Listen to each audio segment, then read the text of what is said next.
Les dirigeants de Sunu Bank ou Sunu Group sont, je dirais, sont pas des gens de parole.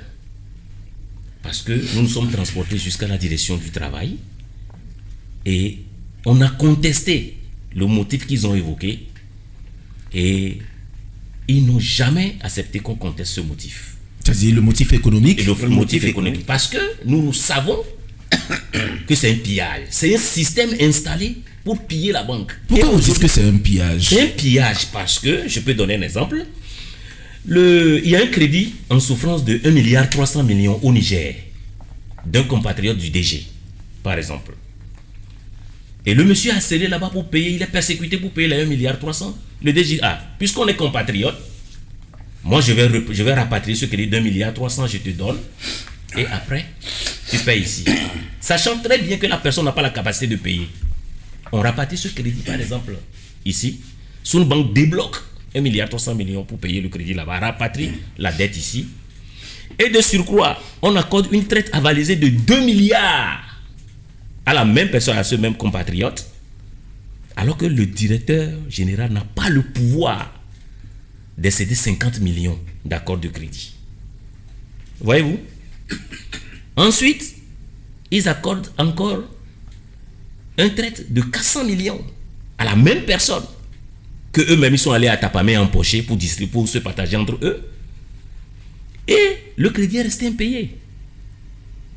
Ce n'est pas parce que j'ai un compatriote, un mauvais payeur, que je vais rapatrier ces crédits ici pour payer. Si vous avez fait une mauvaise gestion, il faut l'assumer.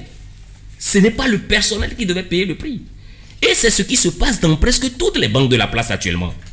Et j'interpelle les camarades délégués d'ouvrir les yeux.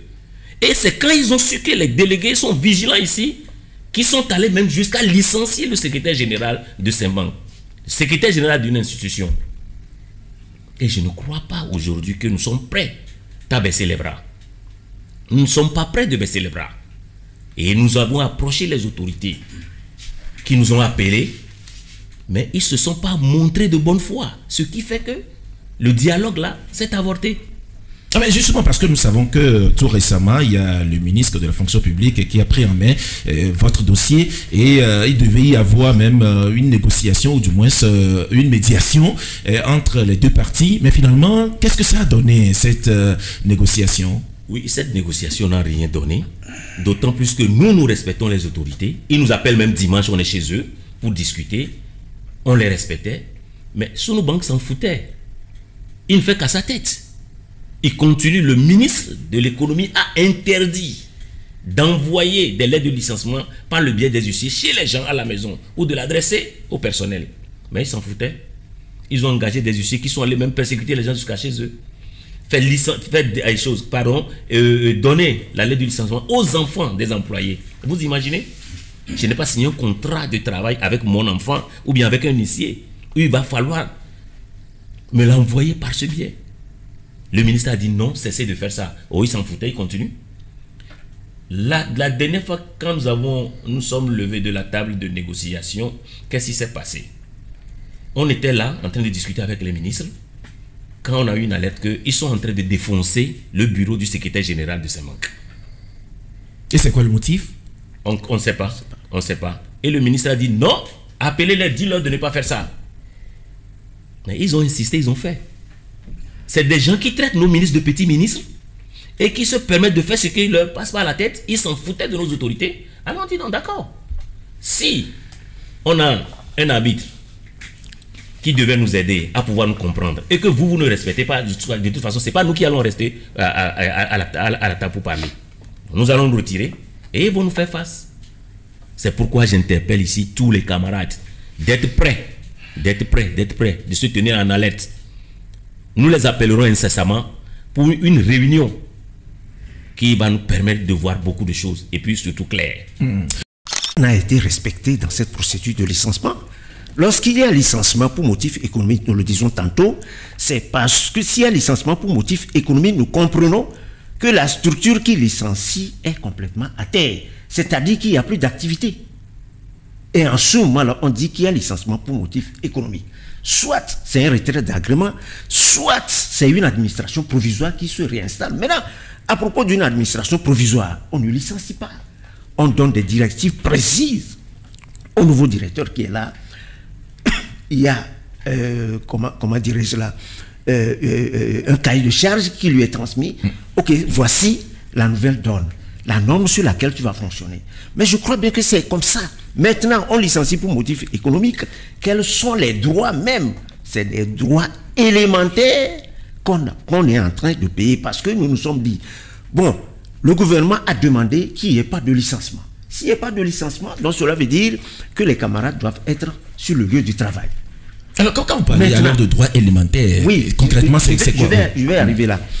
Lorsque le gouvernement dit qu'il n'y a pas de licenciement et que nous avons préconisé qu'il y ait des départs volontaires, qu'il y ait donc une négociation aboutissant à des départs volontaires, c'est ce que nous avons négocié.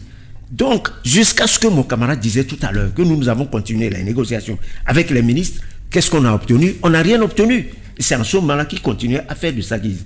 Il continuait à faire de sa guise. Si on devait laisser, on devait mettre tout à table, faire table rase, et revenons sur la norme idéale qui constitue à payer les droits légaux. C'est-à-dire quoi? Il y a l'indemnité de fin de carrière, et il y a par exemple les congés non jouis, et il y a la prime de fidélité, et nous demandons à ce que les gens soient pris en charge à au moins 2 ans en assurance. Maintenant, ces droits élémentaires dont je parle et que je m'en vais vous dire, c'est qu'ils paient une indemnité de fin de carrière de licenciement. De licenciement. Donc c'est comme si toi-même, tu as quitté la banque, tu as démissionné, et c'est ce droit qui s'en va calculer. Il te paie encore 1 mois de salaire. Est-ce que vous voyez? Donc qu'est-ce que ça dit? C'est une insulte. À des gens qui leur restent 2 ans, 3 ans, alors que si nous prenons le tableau d'amortissement, par exemple, des avancements des classes, en 2027, il y aura au moins 30 du personnel qui ira à la retraite. Pourquoi ne pas attendre des périodes pour digresser progressivement les employés et atteindre l'objectif voulu? Pourquoi? C'est des droits élémentaires qui ne répondent à rien. Et maintenant, on paie des droits élémentaires et des gens qui ne savent pas lire dans les lignes, on vous dit qu'on a payé de 8 mois à 68 mois de salaire. À 66 mois de salaire. Qu'est-ce que ça dit? Pour ceux-là qui ne comprennent pas, il faut qu'ils comprennent qu'ils ont fait un calcul. Et c'est un taux. Ils sont en train de parler d'un taux de paiement. Pourquoi diviser la masse totale payée par un salaire et vous dire qu'on a payé 8 mois à 66 mois de salaire? Pourquoi? En réalité, lorsque vous payez des droits à un personnel, c'est sur des fiches, comme des bulletins de paye, vous leur déclarez tout ce que vous avez payé afin que la personne puisse se rendre compte s'il y a erreur ou bien s'il n'y a pas erreur. Bien détaillé. Bien détaillé, un détail. Maintenant, vous vous permettez de virer tout ce que vous voulez pour venir dire à l'opinion nationale et internationale que vraiment vous avez payé, en vous glorifiant à tort que vous avez payé. C'est des droits élémentaires qui ne répondent à rien. D'accord. Oui, monsieur Bomboma, et finalement, c'est quoi les critères sur lesquels on s'est basé pour licencier même d'ailleurs ces 42 personnes? C'est vrai qu'au départ, on parlait de 70, et après tout, c'est 58, mais par après, c'est 42. Mais c'est quoi les critères? Non, on ne sait pas. On ne sait pas. Ce sont eux qui le disent, que ça a commencé de 70, c'est arrivé à 52, et puis c'est 58, et puis c'est 42. Eux seuls connaissent les critères sur lesquels ils se sont basés pour fixer. Puisque à moins de 2 ans, 3 ans, il y a au moins une trentaine de personnes qui partent à la retraite. Mais pourquoi ne pas offrir un départ volontaire au personnel et puis combler ce vide-là que vous voulez? Ils ne veulent pas. Vous savez, la banque, c'est quoi? La banque ne fabrique pas de l'argent. C'est l'argent des déposants que nous prenons et que nous retrocédons sous forme de crédit. Donc, une fois, quand il y a problème, quand on dit qu'il y a un problème économique, d'abord, quand vous regardez de ce côté, il y a 2 aspects. Premièrement, peut-être, le crédit ne se rembourse pas. Le crédit que vous octroyez, ça ne se rembourse pas. Là, il y a des problèmes. Et quand un déposant arrive pour prendre son argent, comment vous allez faire?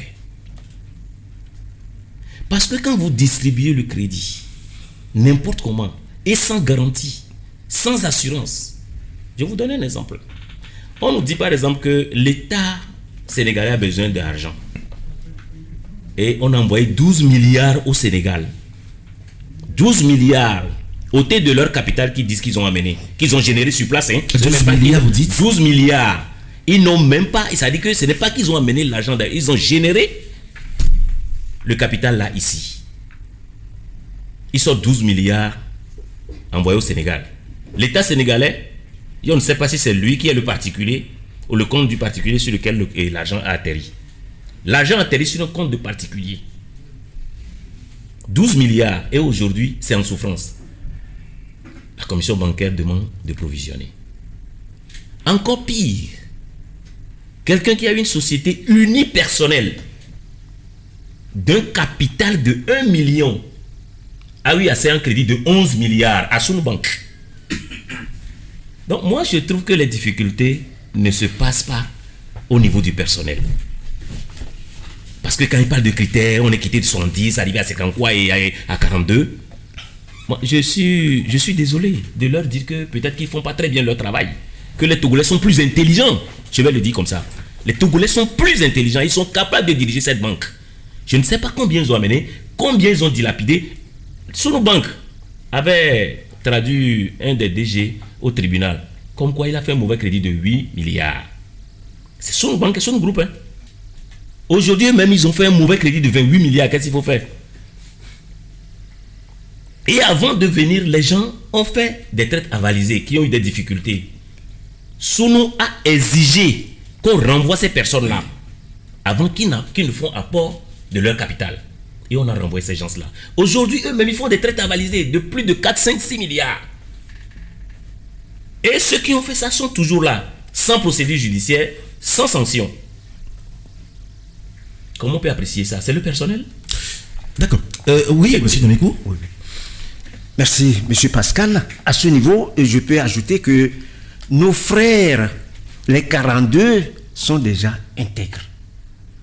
Dans leur intégrité, ils prouvent à l'opinion et à la direction générale le travail bien fait. Parce qu'on vous demande de faire du sale boulot et vous refusez.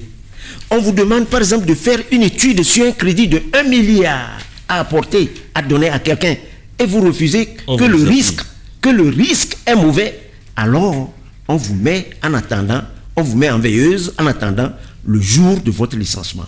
Donc c'est tout ce personnel qui voit clair, qui soit intègre, qui refuse de sale boulot, qu'on met à la touche. Parce que vous ne permettez pas qu'ils avancent sur le mauvais chemin. Et c'est ça le problème. Regardez un tout petit peu. Aujourd'hui, nous attendons et nous voyons qu'il y a encore la manière d'exproprier, la manière de vider la banque, qu'il y a par exemple des factures, de grosses montants de factures d'assistance technique sur le bureau ou bien dans un coffre du directeur financier. Lesquelles factures? Il y a des factures de la Digitech, c'est-à-dire une société qui s'installe et s'en va louer le matériel informatique. Et à combien il rembourse? 1 milliard par an. 1 milliard par an. 1 milliard par an, la Digitech. Il y a par exemple des factures SICH, c'est-à-dire Sounou Investment Holding, que vous payez aussi. Il y a des factures de Sounou Business. Seulement par exemple, le logo de Sounou là qui est là, vous payez. Ils appellent ça assistance technique. Quelle technique? Vous payez une somme colossale là-dessus. Vous voyez les moyens mis en jeu pour rapatrier les fonds.